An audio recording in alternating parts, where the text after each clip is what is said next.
Welcome to The Sound of Ideas. I'm Stephanie Haney. Thank you for being with us. Veganism has been growing in popularity in the U.S., more than doubling the number of people in the last decade, with multiple sources estimating the percentage of vegans to be between 4 and 6% of the population. Veganism is a lifestyle that avoids animal products, not just in diet by steering clear of meat, dairy, and eggs, but also in choosing things that are made without harming animals. In Cleveland Magazine's November issue, the editors explore what it means to be vegan in Cleveland, highlighting Northeast Ohio chefs, influencers, and small businesses that are helping reshape the city's food and shopping scenes. Today, we're starting off the show with a new installment of The Menu. This is our bi-weekly series about Cleveland's food scene in collaboration with Cleveland Magazine. We've invited some of the people leading the vegan movement in Northeast Ohio here to tell us what's inspiring more people to embrace this plant-based lifestyle. In studio with us today, we have Joseph. Yes, you heard that right. Joseph. He's the owner and founder of The Beet Jar. Hi, Joseph. Thanks for being here. Hello. Thanks for having me. We also have Nzinga Young, a Cleveland-based vegan influencer. Thanks for being here, Nzinga. Thanks for having me. And of course, we have Annie Nikoloff, senior editor at Cleveland Magazine. Annie, welcome back to the show. So happy to be here. Joining us by phone, we have Dr. Amy Townsend Small, professor of environment and sustainability at the University of Cincinnati. Amy, thank you very much for calling in today. Hello. All right, if you would like to join the conversation here on The Sound of Ideas, you can give us a call. That number is 866-578-0903. You can also send us an email at soi@ideastream.org, and you can message us on Instagram at The Sound of Ideas. Now, maybe you are vegan, or maybe you're thinking about being vegan, or just have questions about it in general. Maybe you have a vegan person in your life who you love most of the time. You can call us and talk to us about that. So just give us a call, send us an email, let us know what you're thinking. All right, Annie, we'll start with you. Tell us about what people can find in this month's edition of Cleveland Magazine focused on veganism.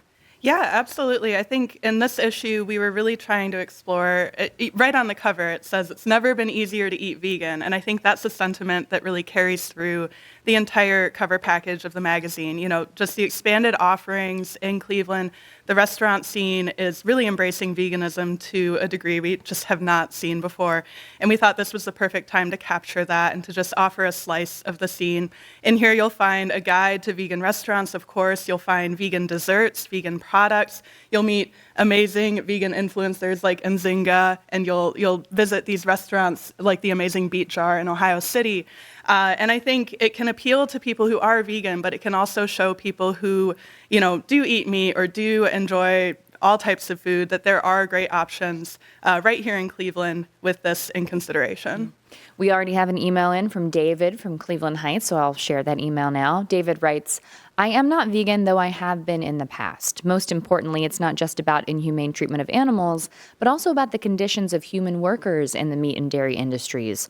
Also, it's about the environmental impact of those industries on our world, contributing to greenhouse gases from many sources and pollution of air and water.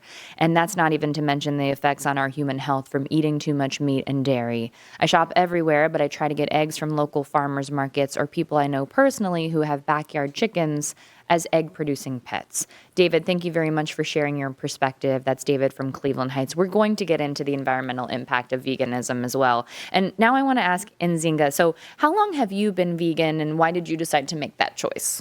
I went vegan in 2016. I had a meditation practice called Vipassana, where you have 5 agreements. One of them is no killing, which means I can't kill, but I also can't pay other people to kill on my behalf.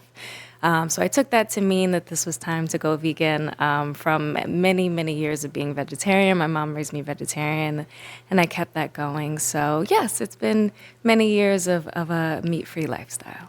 I want to talk to you about your childhood, because there is a common misconception that plant-based diets are not necessarily suitable for growing children. But you were raised as a vegetarian, which is different from vegan. But can you tell us about your diet as a child, how you felt growing up, any challenges that you faced, anything like that? It felt very health focused. My mom's focus was on eating things that come from the earth in good quantities, still making sure that I'm getting all the nutrients I need. But back then, I was definitely one of few. It was very interesting coming into school lunches and opening up my lunchbox and the food in it being very different than the food of my friends. So if anything, socially, it was challenging, but I never felt like I lacked anything growing up, and I think it was a wonderful decision. I am very grateful to my mother. Joseph, I'll ask you now, how did the Beet Jar come to be? Did you always set out to start a restaurant, and did you always set out to start a vegan restaurant? No, definitely not. My background is actually in, excuse me, broadcasting, journalism, and that decision came just from wanting to get out of, at the time I was in marketing, wanting to get out of marketing. There was an opportunity with a storefront, and it all just made sense. I was vegan at the time, and there just were not a lot of options in 2012 and 2013 in Cleveland, so it just all clicked in that moment. And when did you decide to become vegan? What was that choice like for you? Why did you make it? Mostly family history related. I've watched the men in my family die really early, in their mid-60s, grandfather and my father. So it was a personal choice at that time. None of the other stuff mattered. The environmental stuff, the animal stuff didn't matter at that time to me. It was a very selfish decision, but now that all that makes sense. And when did you make that choice? How long have you been vegan? 2010, 2011, Okay, so not too long before you opened the restaurant. not too long before, yeah. Okay. Amy, let's get back to those environmental issues now. Can you talk to us about the environmental impacts of meat and dairy consumption? Yeah, of course. Thank you. I'm happy to be here, by the way. Yeah, so beef and dairy specifically have the highest greenhouse gas emissions footprint of all foods. One reason is because cows breathe out methane, which is a greenhouse gas much more powerful than carbon dioxide. Another reason is cows are very large animals, as everyone knows, and it takes a lot of resources to get them so big. So a lot of fossil fuels and deforestation go into growing the food in the life cycle of the beef and dairy industry. And Amy, about those methane emissions, what is it about them that are harmful to the environment? What do they do? Methane. Yes. It's, as I said, it's a greenhouse gas. So carbon dioxide's the primary greenhouse gas that is emitted by human activities. Almost all the carbon dioxide that our activities emit come from fossil fuels, but the beef and dairy industry is the biggest source of methane emissions. So methane, just like carbon dioxide, it's a greenhouse gas. The more there is in our air, the hotter the earth will get. And methane specifically is very good at heating up the atmosphere. And the more we emit, the faster the climate will get hotter. Okay, and what can you It's tell more us? powerful right after it's emitted. Okay. What can you tell us about chicken and turkey compared to the red meat industry? What about chicken and turkey and their impacts? Yeah, so those are great choices. If people aren't ready for going all the way to veganism or vegetarianism, as your caller asked, although veganism has a lot of great environmental benefits, meats like chicken and turkey are a better climate choice because those animals are smaller and they don't take as much resources to grow. And also, I also want to emphasize that cutting back on meat and dairy are also a great way to reduce your climate footprint, which I'm sure I'm sure the magazine also points out, like visiting these restaurants, choosing vegan and vegetarian meals sometimes or a few days a week, experimenting with veganism, great environmental benefits, great health benefits, and there's a lot of really delicious choices too. So, yeah, and it can also help the environment. Annie, this is a great time to ask you, I think. What did you learn about the vegan scene here in Northeast Ohio with this issue of Cleveland Magazine? Oh, what did I learn?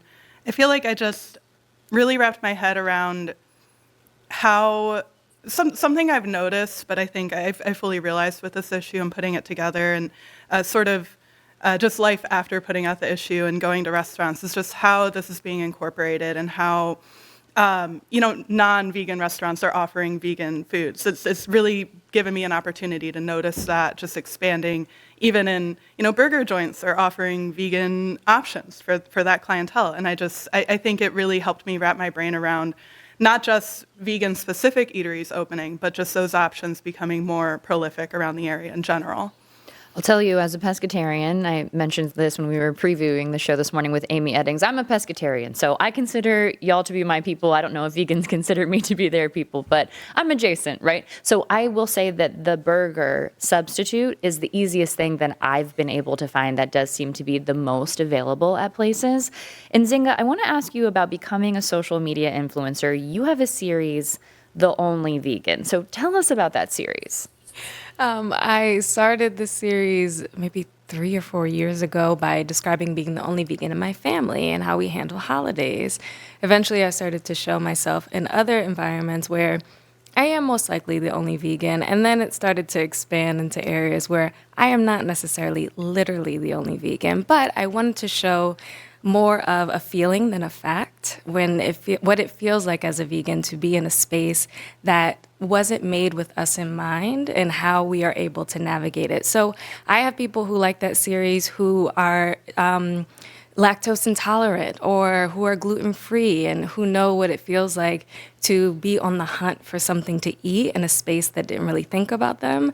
And I like to show that I am always successful in the hopes that anyone who is looking to adopt a plant-based diet can see that being out in the world isn't a hindrance and you are able to find food. And remind us your social media handle so that people can find you if they're interested in that series. Yes, absolutely. It's Vegan Zinga. Vegan Zinga. Okay, so that's where you can find that, The Only Vegan series. We do have an email in now from a listener that I'll read. I am not a vegan, but I am grateful for the proliferation of vegan choices because I usually prefer lots of vegetables and whole grains in my diet. And it's now easier to find a quick meal out that isn't just a cheeseburger or a slice of pizza, as we were talking about there. So, Joseph, let's turn to you now. What kind of foods and drinks do you serve for the vegan population? We specialize in smoothies, cold pressed juices, and we like to think we've turned into a great sandwich shop as well. So we have a lot of signature sandwiches that feature avocado, vegan bacon, which is made from coconut, straight up vegetable sandwiches with house-made sauces. But we tend not to go towards the bowl or grain bowl thing because I feel like you can get that in a lot of places. There's a lot of chains that pop up that do that stuff very well. So we like to be considered a vegan fast food sandwich shop for the most part. You mentioned earlier that you considered yourself a fast food person previously. Are the Yeah. dishes that you serve inspired by foods that you enjoy? A little bit, yeah. I grew up in sub shops. My family had sub shops. My grandfather had cafes and all these things. I grew up in that sub shop world. So I think a lot of our dishes are inspired by just having like a big, like the cover of Cleveland Magazine, a big sandwich in your hand to satiate. Because I was totally into the Wendy's number 6 for most of my life, the spicy chicken sandwich or the Big Mac, any of that stuff. I grew up in that setting, living with my father most of my teenage years. That's how we lived. Junior bacon cheeseburger. That was my Wendy's order every JBC. time. I think this is a time, maybe let's go around and say, you weren't always vegan. Joseph, is there anything that you miss? Is it that fast food or anything else? My wife hears this a lot, but I say before I die, I just want to have Chick-fil-A one more time. What about you, Nzinga? Anything you miss from the vegetarian days? There aren't foods I heavily miss. Because I have like full lifestyle vegan, I do sort of miss like clothes shopping. So I don't wear leather, wool, fur, silk, or down. Buying just shoes that I really like or easily finding them, that is something I do miss. It's fried chicken skin for me, hands down, all day, every day. I dream about it. And listen, I know it's a lifestyle. It's not a prison sentence. It's a lifestyle choice. I just think it would probably not sit well in my tummy if I were to have, a whole bunch of fried chicken skin. So I know I'm perfectly capable of having it if I want it. All right, now we have a call from Todd in Ward 1 here in Cleveland. Todd, welcome to the Sound of Ideas. Go ahead.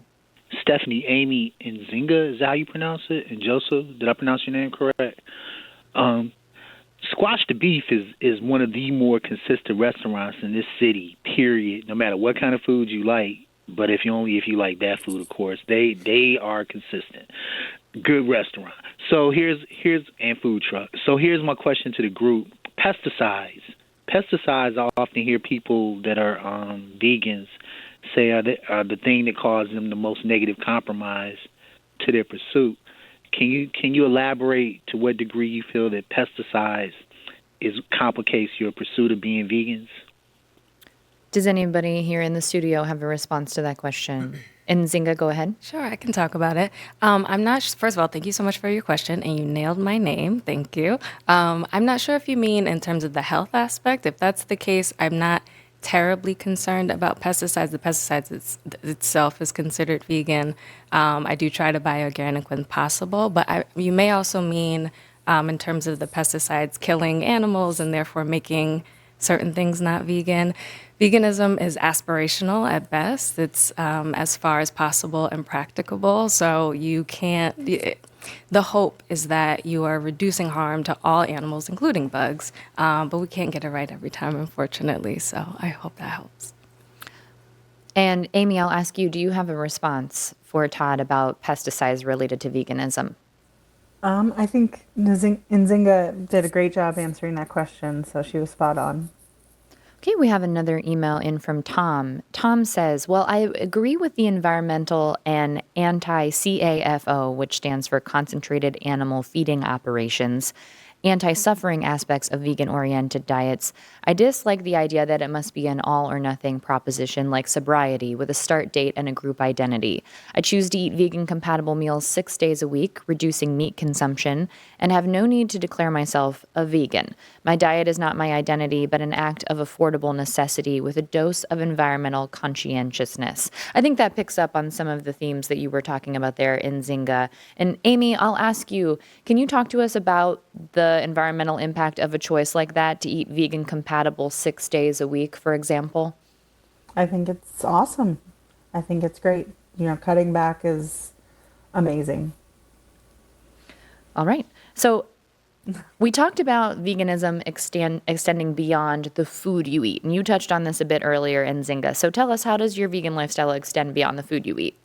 Right, so, excuse me, gosh, as I mentioned earlier, it's in my fashion, so I don't wear leather, wool, fur, silk, or down, just avoiding anything that that was made from an animal.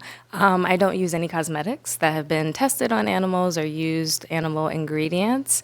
I wouldn't go to a space that uses animals for like entertainment. So there's been a lot of change within circuses recently, which has been a big win. But historically, animals were used in circuses and spaces, some zoos and things like that. We wouldn't participate in. The idea of veganism is that animals shouldn't be exploited and used for human profit. So we try to avoid environments where that's the case. We have an email from Larry now, and Larry says, our son has been a vegan/vegetarian since he was born. He's 9 years old and does amazing, even starting his first season of hockey. He's developed this care for not just animals, but people because of our lifestyle. Larry, thank you very much for sharing that.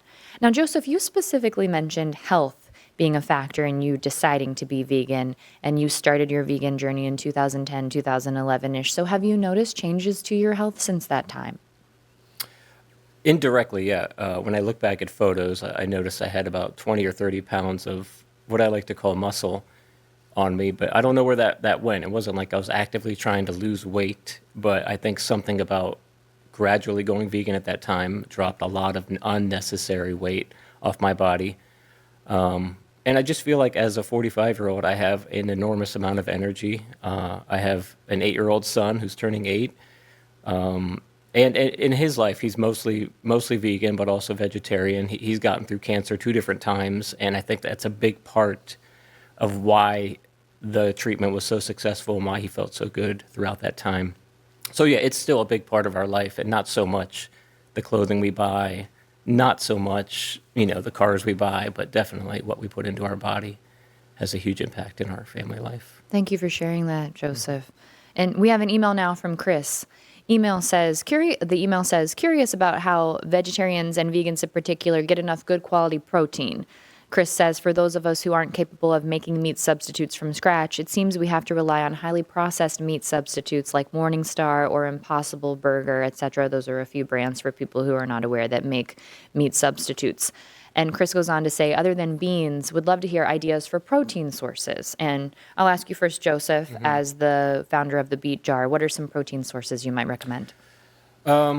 We try to use mostly vegetables in that context. We use chickpeas a lot, which are good. Flaxseed. I mean, most of our menu is comprised of protein-heavy foods that don't reflect the fake meat vibe as much. Flaxseed, hemp seed. I know these don't sound like filling things, but when you incorporate them into foods a little bit or into smoothies, you do get a lot out of it. Kale, spinach. I mean, this is like old school Popeye stuff. Yeah, it's kind of, in my mind, it's more simpler because I'm around it every day. And Zinga, how about for you? Anything you want to add to that list of protein sources? No, I agree fully. Only thing I would add is tempeh. I'm not sure if you mentioned Yeah, tempeh, tofu. Tofu, those are good options as well. But yes, plants have protein. So it's just about making sure that you're eating enough of each one and monitoring how much protein you actually need in a day. Sometimes that gets inflated, but I do understand people have different goals and fitness practices and things. But yeah, it's definitely possible on a plant-based diet. Okay, we have a I would call. also Go say ahead, that, Amy. Go ahead. Like peanuts and almonds are really good. Thank you for sharing that. Peanuts and almonds, recommendation from Amy there. Now we have a call from Gail in Solon. Gail, welcome to the Sound of Ideas. Go ahead. Hi, this is Gail in Solon.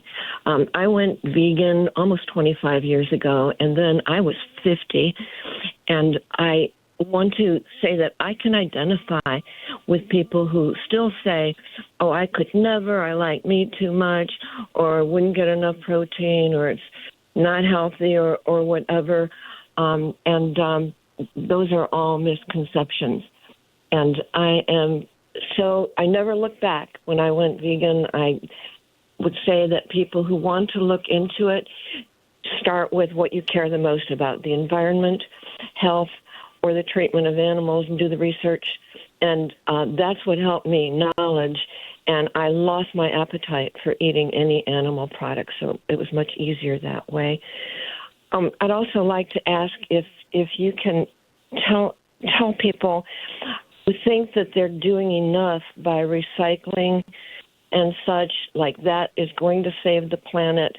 And my research has shown that we really can't save the planet without changing our agriculture. I would love to hear you tell about that a little bit too.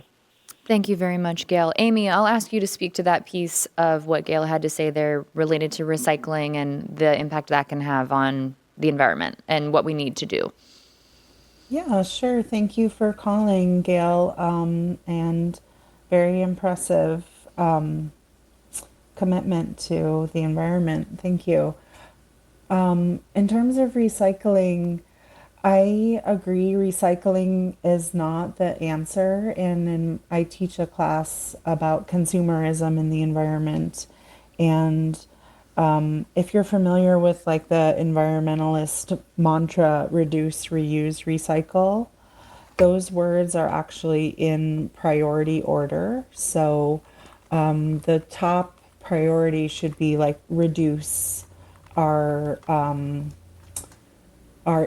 consumption of everything, like how much food waste we generate, how much stuff we buy in general, how much excess goods we produce, for example.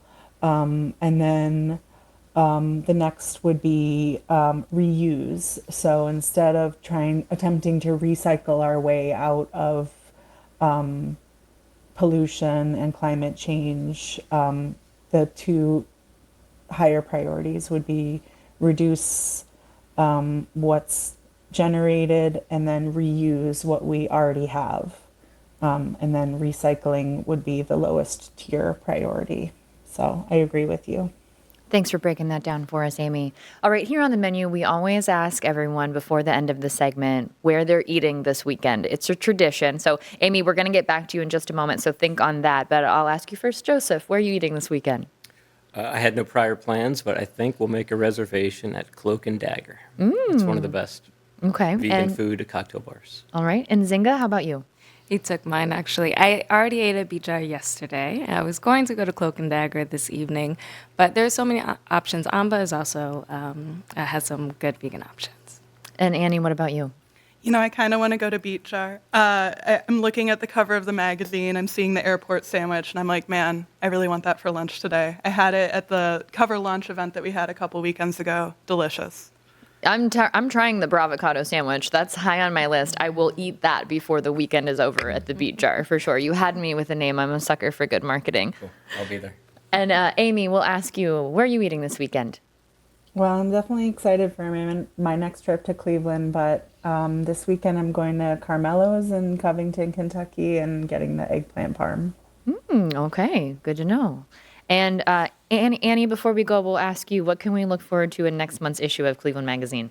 Yeah, the December issue is dedicated to nostalgic holiday traditions here in Cleveland. So very warm and cozy issue for the holiday season. So be sure to check that out in just a couple weeks. All right. We could continue this conversation for so much longer. We've got so many emails and calls that have come in. Thank you for our panel for participating. Amy Townsend Small, the professor from the School of Environment and Sustainability at the University of Cincinnati. Thanks for being with us today. Thank you. And here in studio, we have Joseph, founder of The Beet Jar. We have vegan influencer Nzinga, and then senior editor from Cleveland Magazine, Amy Nikoloff. Thanks for being a part of the conversation today. Thank you so much. Likewise. And I want to let everyone know that this year's annual Sound of Ideas Thanksgiving cooking show is coming up on Monday, November 24th, and we'll be talking about holiday dishes that accommodate every table, from vegan and vegetarian to nut-free and gluten-free. We've invited a panel of chefs from across Northeast Ohio to share their favorite dishes. So stick around, put that on your calendar. You're not going to want to miss that one. That's going to be a good one. They're all good ones. That one will be a very tasty one. You're with the Sound of Ideas from IdeaStream Public Media. I'm Stephanie Haney. Thank you for staying with us. One of Ohio's most prominent historical figures is President James A. Garfield, whose tragic death may be more well-known than his life. The Moreland Hills-born president, the last to be born in a log cabin in 1831, served just 200 days in office before being shot by a mentally unwell assassin, Charles Guiteau. He then suffered for 11 weeks at the hands of doctors before dying at the White House. His remains lay at the Lakeview Cemetery in Cleveland. Now, a new Netflix limited series called Death by Lightning, starring Michael Shannon and Matthew McFadyen, explores Garfield's short-lived presidency. Here's a clip. Jim, you're their leader. Your job is to inspire hope. Perhaps I can't change anything. We will not run from the battle. Now go show those bastards who we are. Now, the series, which is out now, was created and written by Mike Makowski. The series is based on a book called Destiny of the Republic, which was written by Candace Millard. I sat down with the both of them for a conversation about Garfield's life and legacy earlier this month, and you'll hear that now. Now, Ohio is sometimes called the mother of presidents, Candace, and we've had 7 presidents who were born here in Ohio. But Garfield is not necessarily the most historically, at least not seen as the most historically significant one of the group. So why did you decide to focus on Garfield? Well, I didn't actually, to be honest, I didn't start with Garfield when I was doing research for a second book. My first book was about President Roosevelt, Theodore Roosevelt. And I wasn't thinking, I want another book about a president. I was thinking I want another book with a lot of science in it. So I was researching Alexander Graham Bell. And I stumbled upon the story of him trying to help Garfield, try to save Garfield's life after Garfield had been shot. And so I thought, I wonder what Garfield was like, even though I had grown up in Ohio and was interested in history. Like most people, unfortunately, I knew very little about him. So I started researching him, and I was just blown away. You know, this was a brilliant, kind, decent, progressive man who I believe would have been one of our great presidents had he lived. And so I just fell in love with the story and this kind of very strange, forgotten story. And everything changed, and it became about Garfield instead of Alexander Graham Bell. You mentioned the science, Candace. I Yes. want to ask you a follow-up question on that. So there were 11 weeks where basically, I mean, you could say that Garfield was kind of being tortured by his doctors in a certain sense. Yes. You know, but it did result in some very interesting invention. So can you tell us a little bit more about that? Sure. I mean, you can absolutely say he was being tortured. He himself said he was being tortured.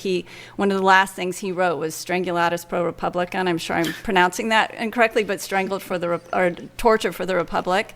And it's horrible, the misery that he went through. So this was a time when people should have known, doctors should have known, but did not respect or truly understand antisepsis. So Joseph Lister, we know Listerine, had discovered antisepsis 16 years earlier, had come to the United States to tell doctors, please sterilize your hands and instruments, or you risk killing your patients.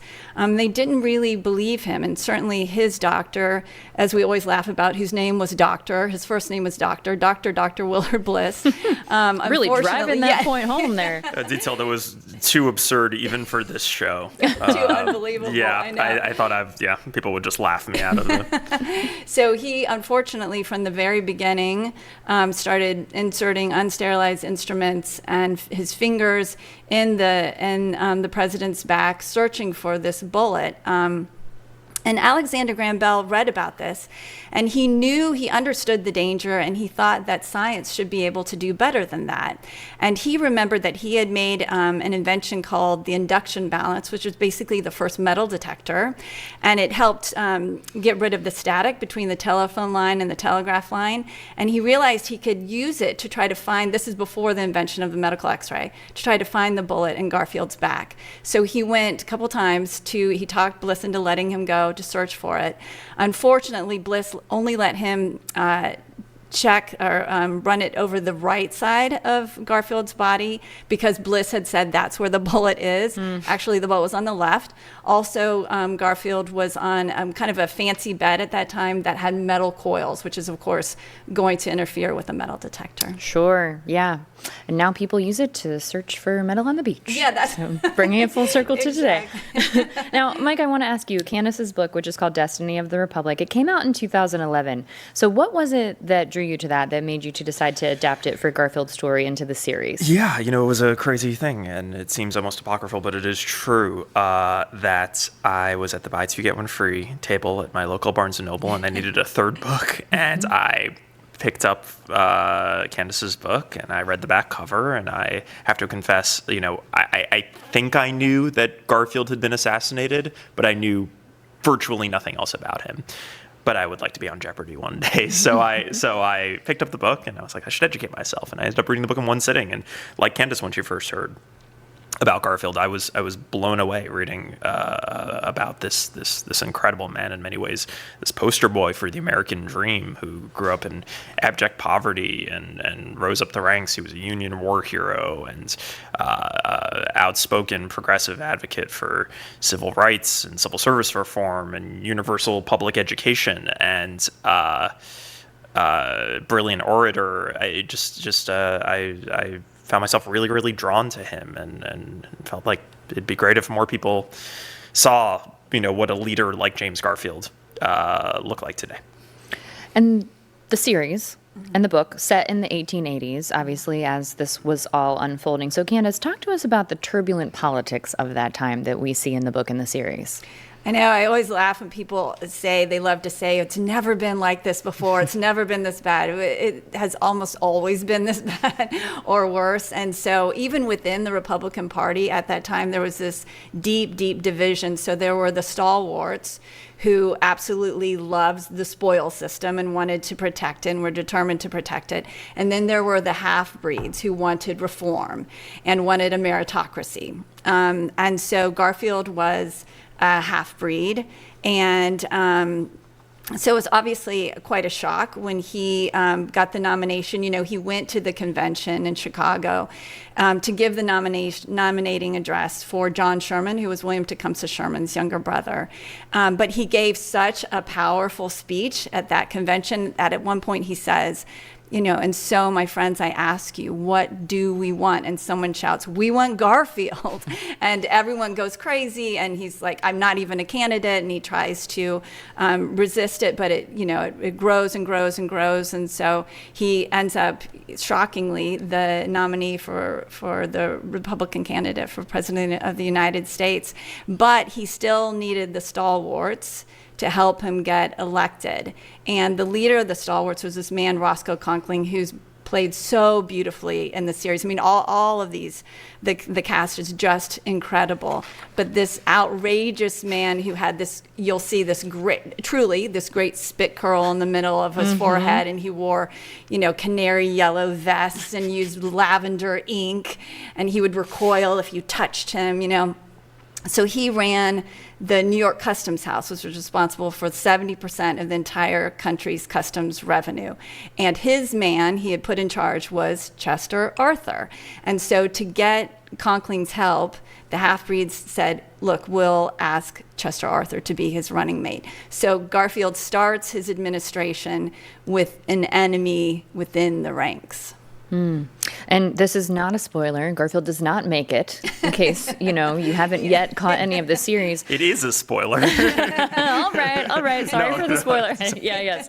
No, but Mike, we do follow Charles Guiteau's life in this series, who is responsible for that. So what's the significance of that? Why did you make that choice? Yeah, it was very much ingrained in the structure of Candace's novel. It's a parallel journey between the president and the assassin, two men really at opposite ends of the American social spectrum. Like we said, Garfield was emblematic of the best of what the American dream has to offer.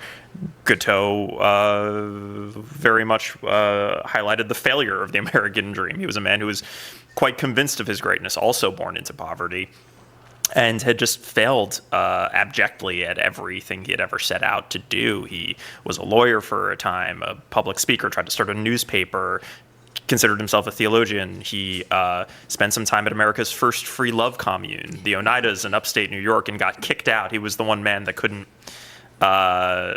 fail to partake of the benefits of living in such a community, let's say, because he refused to do the manual labor required of the folks on this commune. So the women on the farm called him Charles Get Out. It's all true. One of definitely my favorite scenes to write in the show. And when he first heard about Garfield and his rise to greatness, he saw a lot of himself in Garfield, and said, I need to help get this man elected. And he started giving stump speeches to anyone that would listen for Garfield, started campaigning for him. And he believed that when Garfield was elected, that if he could just have an audience with his hero, that Garfield would recognize him as a kindred spirit, would see a lot of himself in Guiteau, and offer to invite him to join the fold. And Guiteau figured that after Garfield was elected, that maybe he would be up for some consulship job in Paris. When he was denied at every turn by the Garfield administration, finally by Garfield himself, something in Guiteau snapped, and he became convinced that his destiny was to save our country from James Garfield, tragically. There are a lot of really poignant moments between the book and the series. And Candace, I'll ask you first, in terms of what we see there, some of the dialogue, how close is that to what actually happened historically? It's very close. I mean, I was just telling Mike how much I appreciated how he used the real words and that's one of the nice things about narrative nonfiction. People say, oh, you can't have dialogue in nonfiction, but you can, because you have letters and because you have diaries, and people will say, I said this to him and he said this and blah, blah, blah. So, for instance, Mike uses one of my favorite things that Garfield ever said, which was he described himself as a poor hater. And he says, I deprecate war, but if it's brought to my door, the bringer will find me at home, essentially. So yes, he uses that in a lot of ways. And I also love how and you see a real transformation in Chester Arthur. And in reality, what happened was, in part, it was this woman, Julia Sand, who was an invalid shut-in, started writing him letters. And I found these letters in the Library of Congress, literally on microfilm. And they're so incredibly beautiful and moving and stirring. And she believes in him when no one else does, when he doesn't believe in himself. And she says to him, don't resign when Garfield dies. Do what is more difficult and more brave, reform. And Mike uses that in the show through Lucretia Garfield, through Garfield's wife. And it's such a powerful way to use these real words that made a tremendous difference, not just to Arthur, but to our country's history. Obviously, when you're adapting a story like this, you have to take a couple of liberties, and I may have been a little bit creative with some of the language. some of the language. It's fun. Yeah. There were some select phrases that we were thinking. That perhaps, Roscoe Conkling didn't speak in such a pointed way, but I... they said that back then too, huh? Yeah. Sometimes I may have gotten a little carried away, but all in service of, trying to... present this story to modern audiences in a way that feels maybe more contemporary than you would assume from a period piece like this. So. I want to ask you something specifically that you've said, Mike. You've said that the tragedy of Garfield's death is, quote, one of the great what-ifs in American history. So what did you mean by that? I think just judging by his platform that he ran on and some of his ambitions when he first got to the White House in 1881, Candace and I certainly believe that he would have made for one of our great presidents had he not been shot in the back about 100 days into his first term in office. Like most Americans, all I knew about James Garfield was he was just another kind of anonymous bearded portrait on a wall, but he was so much more than that, both as a human being and as a real potentially generational leader. So to be able to spotlight him and to help reintroduce him to people today was just an absolute privilege for all of us. And Candace, as we wrap up here, I'll ask you now, as the author of the book Destiny of the Republic, now seeing this come to life on the Netflix streaming screen, what are you hoping that people take away from Garfield's story? Well, I hope, as I said, I think in today's environment, maybe not especially, but the idea that someone can disagree, but disagree respectfully and listen to each other and not be poor haters. And I also think his story, and you absolutely see it in relief in this series, is that it doesn't take a big event to change the course of history. In this case, it's one man's madness and one man's ignorance and craving for fame caused such a tragedy and so much change because of it. And obviously there were silver linings, but the only antidote to that, I think, is learning our history, respecting our history, and understanding not just what we have, but what we've lost. And Mike, I'll ask you before we wrap up here. The series title is Death by Lightning. So tell us about that inspiration. So shortly before Garfield was shot, at the time, presidents didn't. There was no Secret Service. Presidents did not have security detail. Lincoln had been assassinated days after the Civil War ended by a Confederate sympathizer, but 15 years removed from that, I don't think most people assumed that a U.S. president would be a target for assassination. He was considered just a civil servant like any other in many ways, and this is an era before fame as we know it today. And somebody asked Garfield, because he would have basically open office hours every day at the White House, where any of his constituents, any regular citizen, could line up and have 5 minutes with the president, which seems unfathomable by today's standards. And somebody asked him, maybe you should pay for your own security detail. It may have been his wife, and he said, "Oh no, assassination can be no more guarded against than death by lightning, and it's best not to worry too much about either one." And shortly after that, he was assassinated. Yes, he indeed was. And people can learn that story in the book and now the limited series. Candace and Mike, thank you so much for being with us today on The Sound of Ideas. Thank you. Really enjoyed it. Thank you. Author Jen, you're of, their leader. Your job is to inspire hope. again, that was Candace Millard, author of Destiny of the Republic, the book that the series Death by Lightning is based on, and Mike Makowski, creator of Death by Lightning. We got a couple emails in while you were hearing that pre-taped conversation. Craig from Cleveland writes, a reminder that James Garfield was also a preacher in the Christian Church, Disciples of Christ, and pastored as an elder a number of the churches in Northeast Ohio. Franklin Circle Christian Church in Ohio City being one of them. He also served as president of Hiram College, a Disciples of Christ related school. Thank you for sharing that comment, Craig. And we also got an email in from Christine with a family tie to President Garfield. Christine from Cleveland Heights says, my great-grandfather, Captain Charles Henry of Geauga County, was a close friend of Garfield's from their time together at Hiram College. Their many letters back and forth are archived at the college. I have, as do my family members, have a copy of the invitation to the hanging of Charles Guiteau that was sent to Captain Henry, which he did attend. Christine, thank you for sharing that with us. A reminder that Death by Lightning is available on Netflix now. It is a 4-part limited series. To get the last word on today's topics, you can email soi@ideastream.org. You can also find us on Instagram. We're at The Sound of Ideas. Now, yesterday, we talked about career development for young people in Northeast Ohio. Marvin emailed, I was in school from the late 80s through college in the early 2000s. My generation was advised to find what we love to do and make a career of it. But the reality of the labor market in the place where you are makes that impractical, and it's not always possible for everyone to move to where their chosen profession is in demand. Marvin, thank you for sharing that perspective. Yesterday, we also shared a conversation with Dr. Amy Acton, the major Democrat running for the Ohio governorship in 2026.